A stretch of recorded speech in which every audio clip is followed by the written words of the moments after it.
सुरभि इति पाठ्यपुस्तकस्य दशमः पाठः मधुरवचनानि। मधुराणि वचनानि, मधुरवचनानि। मीठे वचन अर्थात सुंदर कथन अर्थात लोकोपकारकम या कहे तो प्रेरणादायकम वचनम। कह नरस्याभरणम रूपम।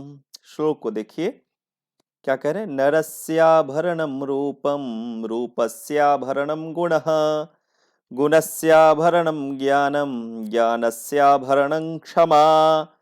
अब यहाँ पर दो दो शब्द है जो विच्छेद करके हम अलग कर देते हैं। पहले एक तो है नरस्य, दूसरा है आभरणम दीर्घ संधि। रूपस्य आभरणम, गुणस्य आभरणम और ज्ञानस्य आभरणम। आइए एक बार अन्वय देखते हैं। करे रूपम, रूप अर्थात सुंदरता जिसको कहते हैं। नरस्य आभरणम, गुणः रूपस्य आभरणम, ज्ञानम गुणस्य आभरणम, क्षमा ज्ञानस्य आभरणम भवति। ध्यान रखना है। अब अर्थ एक बार देखते हैं और स्पष्ट करते हैं। पुनरावृत्ति हम लोग कर रहे हैं। रूपम अर्थात सुंदरता, रूपम अर्थात सुंदरता मनुष्यस्य आभूषणम भवति, आभूषणम अस्ति। कह रूप अर्थात सुंदरता नरस्य, नरस्य के लिए यहाँ पर मनुष्यस्य शब्द यूज किया है। मनुष्यस्य आभूषणम भवति अथवा अस्ति। गुणः सुंदरतायाः आभूषणम भवति और गुण सुंदरता का आभूषण होता है। फिर कह रहे हैं ज्ञानम गुणस्य आभूषणम भवति। ज्ञान गुण का, ज्ञान गुण का आभूषण होता है। फिर कह रहे हैं सहनशीलता च ज्ञानस्य आभूषणम भवति और ज्ञान का आभूषण सहनशीलता अर्थात क्षमा, सहनशीलता को माना है। आइए अब इससे संबंधित कुछ प्रश्न देखते हैं। अन्वय पहले देखते हैं फिर प्रश्नोत्तर करेंगे। तो अन्वय आपके स्क्रीन पर आ गया। ये देखिए अन्वय, अन्वय में क्या ध्यान में रखना है आपको। अन्वय में कहता है जो नरस्याभरणम रूपम, रूपस्याभरणम गुणः गुणस्याभरणम ज्ञानम ज्ञानस्याभरणम क्षमा। तो अब आपको देखना है जो शब्द श्लोक में है और अन्वय में नहीं है, श्लोक में होते हुए अन्वय में नहीं है, वही तो निकालना है आपको। अब जैसे रूपम यहां पर आपको मिल रहा है, आभरणम तो आभरणम ये हो गया, ये भी मिल गया, तो छूट क्या गया नरस्य, वो आपको यहां पर लिखना है अर्थात नरस्य नंबर 1 पे आ जाएगा। गुणः रूपस्य, गुणः भी हो गया रूपस भी हो गया, तो छूट क्या गया आभरणम, ये आप नंबर 2 पर लिखेंगे तो आभरणम यहां पर आ जाएगा, यहां पर। ठीक, कहते गुणस्य आभरणम गुण का आभूषण, तो गुण का आभूषण क्या, तो गुणस्य आभरणम या यहां पर आ ही गया है तो बच क्या गया ज्ञानम, तो तीसरे नंबर पे आप यहां पर ज्ञानम लिख देंगे, यहां पर ज्ञानम लिखेंगे। फिर कह रहे हैं क्षमा आभरणम भवति, क्षमा और आभरण दो शब्द मिल ही गया तो रह क्या गया ज्ञानस्य, इसको आप लिख लेंगे 4th स्थान पर। तो इस तरह से आपका अन्वय होगा। किसी भी श्लोक का अन्वय इसी प्रकार से ध्यान में रखकर आपको करना होगा। करें रूपम अर्थात, रूपम अर्थात क्या, तो भवती सुंदरता गुणः ज्ञानम। रूपम अर्थात रूप का अर्थ है यहां पर सुंदरता। श्लोक के श्लोक पढ़ते समय हम चर्चा किए थे सुंदरता। मनुष्यस्य आभूषणम अस्ति, फिर कह रहे सुंदरतायाः आभूषणम भवति, सुंदरता का आभूषण होता है, क्या होता है ज्ञान होता है, गुण होता है भवति, तो भवति तो ऑलरेडी है तो भवति लगेगा नहीं, तो गुण और ज्ञान। तो आपने श्लोक में बढ़ाना क्या था नरस्याभरणम रूपम, तो रूप तो यहाँ पर ले लिए, रूपस्याभरणम गुणः तो गुण यहाँ पर हो जाएगा। आप यहाँ पर गुणः लिखेंगे। तो ये हो गया आपका दूसरे में। तो नंबर 2 आप यहाँ पर लिख सकते हैं। अब आइए, कह रहे हैं रिक्त स्थान गुणस्य आभूषणम भवति। क्या? तो ज्ञानम, और अंत में सहनशीलता च ज्ञानस्य आभूषणम भवति। तो आसानी से इसको आप पूरा कर सकते हैं। अब आइए हम लोग कुछ प्रश्न करते हैं, प्रश्न उत्तर के माध्यम से जानते हैं, समझते हैं क्या कहना चाह रहा है यह। देखिए, सबसे पहले यदि आप देखें तो प्रश्न है, क्षमा कस्य आभूषणम अस्ति। क्षमा कस्य आभूषणम भवति। तो क्षमा आपको जहां पर प्राप्त होता है ना, वही आपको लिखना होगा। तो देखिए यहाँ पर क्षमा कस्य, तो ज्ञानस्य, तो आपका उत्तर क्या हो जाएगा? ज्ञानस्य। गुणस्य आभरणम किम, पूरे वाक्य में यदि पहले क्वेश्चन को लिखेंगे तो क्षमा ज्ञानस्य आभूषणम भवति। गुणस्य आभरणम किम, तो गुण कहाँ पर है? यहाँ पर है। तो गुणस्य आभरणम अर्थात आभूषणम ज्ञानम। तो आप क्या लिखेंगे? गुणस्य आभरणम ज्ञानम। गुणः कस्य आभरणम भवति। अब गुणः कस्य, तो रूपस्य। तो आप क्या उत्तर लिखेंगे? गुणः रूपस्य आभरणम भवति। नरस्य किम आभूषणम भवति। नरस्य किम आभूषणम भवति, तो रूपम। तो आप उत्तर क्या लिखेंगे? नरस्य रूपम आभूषणम भवति। आभूषणम इत्यस्य पर्याय पदम किम। आभूषणम, आभूषण के लिए यहाँ पर कौन सा पर्याय शब्द यूज किया गया है? अर्थात आप यदि देखें तो आभरणम आभरणम आभरणम आभरणम 4 बार है, यही पर्याय है। ज्ञानस्य आभरणम इत्यस्य संधि विच्छेदः कः। इसका संधि विच्छेद क्या होगा? तो आपको श्लोक पढ़ाते समय ही बताया था। एक शब्द क्या हो जाएगा? ज्ञानस्य, और दूसरा शब्द क्या होगा?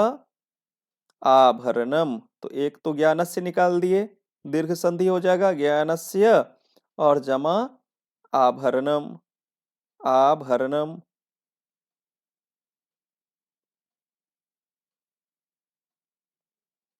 ज्ञानस्य जमा आभरणम। तो इस तरह से आप लिख सकते हैं। फिर कह रहे हैं गुणस्य अत्र का विभक्ति। गुणस्य, इस शब्द में यहाँ पर कौन सी विभक्ति है? तो आप सभी जानते हैं, रामस्य, देवस्य, बालस्य, छात्रस्य। तो ऐसे बहुत सारे शब्द आप पढ़े हैं जिसमें षष्ठी विभक्ति आप पढ़ चुके हैं। तो यहाँ पर गुणस्य में भी षष्ठी विभक्ति है, और हिंदी अर्थ लेकर भी कारक चिन्ह के अनुसार भी जान सकते हैं। गुण का आभरण, तो काके की किस में लगता है? षष्ठी में, संबंध में। मानवस्य इति पदस्य पर्याय पदम किम। मानवस्य, मानवस्य इति पदस्य पर्याय पदम किम। मानव के लिए कौन सा पर्याय पद श्लोक में है? तो आप बहुत अच्छे से जानते हैं, श्लोक में नरस्य यूज किया है मानवस्य के लिए। मनुष्य से पूछता तो भी यही करते आप। तो इस तरह से आप उत्तर करेंगे। आगे चलते हैं हम लोग। दूसरा श्लोक, दूसरा श्लोक यदि आप ध्यान से देखें तो आ रहा है आपकी स्क्रीन पर। क्या कह रहा है? हस्तस्य भूषणम दानम, सत्यम कंठस्य भूषणम, श्रोत्रस्य भूषणम शास्त्रम, व्यर्थम स्वर्णस्य भूषणम। हस्तस्य भूषणम दानम, सत्यम कंठस्य भूषणम, श्रोत्रस्य भूषणम शास्त्रम, व्यर्थम स्वर्णस्य भूषणम। आइए स्पष्ट करते हैं, पहले अन्वय देखते हैं। कह रहे दानम, दान, हस्तस्य भूषणम भवति, भूषणम अस्ति। हाथ का आभूषण क्या है? कह रहे दान हाथ का आभूषण है। सत्यम कंठस्य आभूषणम भवति, सत्य कंठ का आभूषण होता है। शास्त्रम श्रोत्रस्य भूषणम भवति। भवति मैं अपने तरफ से जोड़ रहा हूं क्योंकि यहाँ पे ब्रैकेट में है। भवति अंत में भी लगा सकते हैं। स्वर्णस्य भूषणम, सोने का भूषण, व्यर्थम, अर्थात सोने का भूषण तो व्यर्थ होता है। तो ये ब्रैकेट में अपने तरफ से जोड़ा गया है ये शब्द, जो कि श्लोक में नहीं है, क्योंकि भाव और स्पष्ट करने के लिए, आपको सीधा दिखे, बिल्कुल स्पष्ट दिखे, इसलिए। आइए अर्थ देखते हैं। कह रहे दानम हस्तस्य, षष्ठी विभक्ति हाथ का, भूषणम आभूषणम भवति, सत्यम कंठस्य भूषणम भवति अस्ति, अर्थात सत्य कंठ का भूषण है। ज्ञानस्य श्रवणम, ज्ञान का सुनना, श्रवणम एव कर्णयोः भूषणम भवति, अर्थात ज्ञान की बातें आप सुनते हैं, वही कान का आभूषण है। स्वर्णस्य आभूषणम तु व्यर्थम एव अस्ति, सोने का आभूषण तो व्यर्थ ही होता है। यही आपको इसमें बताना चाह रहे हैं। आइए इसके बाद हम देखते हैं अन्वय। अन्वय में जब आप चर्चा करेंगे अन्वय के ऊपर, तो आपको क्या ध्यान में रखना है, जो श्लोक में शब्द है वही अन्वय में आएंगे। ध्यान रखना है, जो श्लोक में है वही अन्वय में आएंगे। अब देखिए कौन से शब्द नहीं है। कह रहे दानम है और भूषणम है, ये दोनों पद आपको मिल रहा, तो क्या नहीं है, हस्तस्य। तो यहां पर हस्तस्य लिख देंगे, नंबर 1 पे आ गया। सत्यम कंठस्य भूषणम, सत्यम कंठस्य दोनों मिल गया, नहीं क्या मिला, भूषणम, तो इसको आप नंबर 2 पर ले जाएंगे। शास्त्रम श्रोत्रस्य, शास्त्रम भी मिल गया और श्रोत्रस्य भी मिल गया, तो बच क्या गया, भूषणम, इसको नंबर 3 पर ले आएंगे। और कह रहे हैं स्वर्णस्य भूषणम रिक्त स्थान, तो स्वर्णस्य भी मिल गया और भूषणम भी मिल गया, बच क्या गया, व्यर्थम, तो व्यर्थम को नंबर 4 पे ले आएंगे। अर्थ, भावार्थ जिसको कहते हैं, सरलार्थ जिसको आप कहते हैं, कह रहे दानम भूषणम भवति। अब मंजूषा की सहायता लीजिए और पूरा कीजिए। कह रहे दानम भूषणम भवति, दानम भूषणम भवति। अब यहां पर आप देखेंगे श्लोक में कहा है हस्तस्य भूषणम दानम, तो हस्तस्य आ जाएगा पहले नंबर में। इसमें आपने कहा दानम हस्तस्य भूषणम भवति। कंठस्य भूषणम अस्ति, कंठ का भूषण क्या है, तो कंठ से हम क्या करते हैं, सुनते हैं या बोलते हैं, तो बोलते हैं, तो बोलना, तो कैसा बोलना, सत्य बोलना। तो क्या क्या कहा, सत्य कंठ का आभूषण है। ज्ञानस्य श्रवणम एव भूषणम भवति, ज्ञान का सुनना ही भूषण होता है। किसका भूषण होता है, तो कानों का। किससे सुनते हैं हम, कानों से। कर्णयोः, कानों का, 2 कान है इसीलिए द्विवचन में लिया गया है षष्ठी में। और कह रहे हैं स्वर्णस्य आभूषणम तु, ध्यान रखिएगा, स्वर्णस्य आभूषणम तु एव अस्ति, क्या, तो व्यर्थम एव अस्ति। तो इस तरह से आपका ये पूरा होता है। अब आगे हम चलते हैं, इससे संबंधित प्रश्न को देखते हैं। अब प्रश्न जब आप देखेंगे तो देखिए क्या कह रहा है, कस्य आभूषणम व्यर्थम भवति, कस्य, तो श्लोक के अनुसार स्वर्णस्य, बिल्कुल सिंपल, आपने पढ़ा भी है। सत्यम कस्य भूषणम भवति, सत्य किसका भूषण होता है, तो कह रहे हैं सत्य। अब सत्य आपको कहां मिल रहा है, यहां पर, तो किसका हो जाएगा, कंठस्य। हस्तस्य आभरणम किम भवति, हस्त का आभरण क्या होता है, किम भवति, ये पूछ रहा है आपसे। हस्तस्य आभरणम किम भवति, तो आपको हस्तस्य आभूषणम आभरणम दानम भवति। कर्णस्य इत्यस्य पर्याय पदम, पर्याय पदम इसको मिला दीजिए दोनों को। पर्याय पदम श्लोके किम प्रयुक्तम, श्लोक में क्या प्रयोग किया गया है, तो अगर आप देखें तो कान के लिए यहां पर कौन सा शब्द है, हाथ है, कंठ है, ये है श्रोत्रस्य। तो ध्यान से आप ऐसे ही ढूंढेंगे, मैं तो डायरेक्ट बोल सकता था, लेकिन मैं ऐसे ढूंढा पहले, फिर आपको दिखाया। आप इस प्रकार से उत्तर ढूंढेंगे। असत्यम इत्यस्य विपर्याय पदम किम, असत्यम, बहुत ही आसान। दानम कह रहे हस्तस्य भूषणम दानम, सत्यम, सत्यम का विपरीत होता है असत्यम। असत्यम यहां पूछा है तो आप सत्यम लिखेंगे। स्वर्णस्य, अत्र का विभक्ति, पहले भी आप पढ़ चुके हैं। स्वर्णस्य में षष्ठी विभक्ति ध्यान रखेंगे, सोने का, षष्ठी का, के की, इस तरह से। श्लोकात् सार्थकम इत्यस्य विपर्याय पदम चित्वा लिखत। सार्थक और निरर्थक, ठीक है, इसका विपरीत क्या होगा? निरर्थक। निरर्थक शब्द डायरेक्ट नहीं है, व्यर्थ है, तो व्यर्थम ले लेंगे। आभरणम इत्यस्य पर्याय पदम किम, आभरण के लिए श्लोक में कौन सा है? तो ये भी 4 बार आया है, भूषणम भूषणम भूषणम भूषणम, तो यही आपका उत्तर हो जाएगा आभरणम का। आइए अब हम लोग तीसरे श्लोक पर पहुंचते हैं। तीसरा श्लोक हमारे स्क्रीन पर ये है। यथैकेन न हस्तेन तालिका संप्रदद्यते तथोद्यमं परित्यज्य न फलम कर्मणः भवेत्। कह रहे हैं श्लोक में, यथा एकेन न हस्तेन तालिका संप्रदद्यते तथोद्यमं परित्यज्य न फलम कर्मणः भवेत्। आइए देखते हैं इसका अन्वय। संधि जहां पर होता है वहां पर अलग कर दिया जाता है, यहां पर किया गया है, देखिए यथा जमा एकेन, यथैकेन, हस्तेन तालिका न संप्रदद्यते, तथा, यहां पर भी संधि है, तथा जमा उद्यमम, तो यहां अलग किया, तथा उद्यमम परित्यज्य कर्मणः फलम न भवेत। तो ध्यान रखना है आप लोगों को इस प्रकार से अन्वय।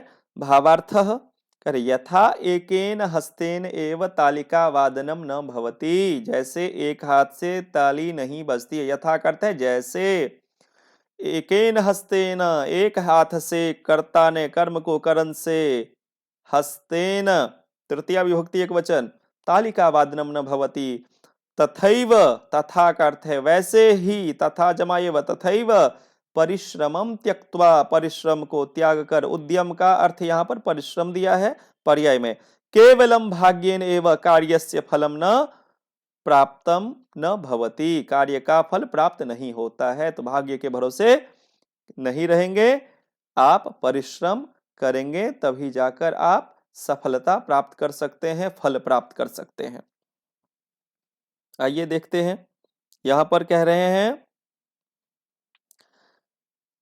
वही, यथैकेन न हस्तेन तालिका संप्रदद्यते तथोद्यमं परित्यज्य न फलम कर्मणः भवेत्।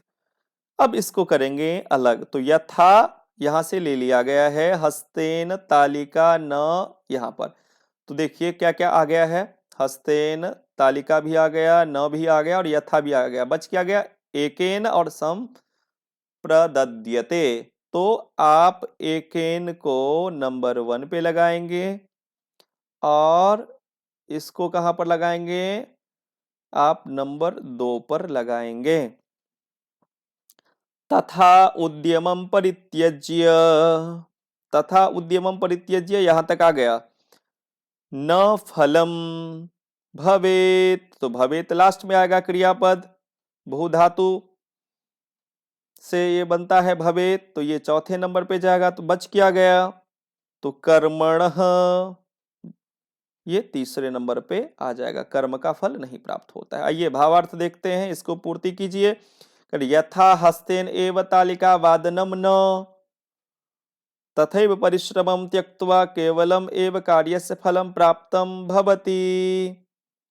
आइए, तो हस्तेन है तो हस्तेन के साथ एकेन होगा, आपने अन्वय में भी देखा, भावार्थ में भी पहले पढ़ा हुआ है।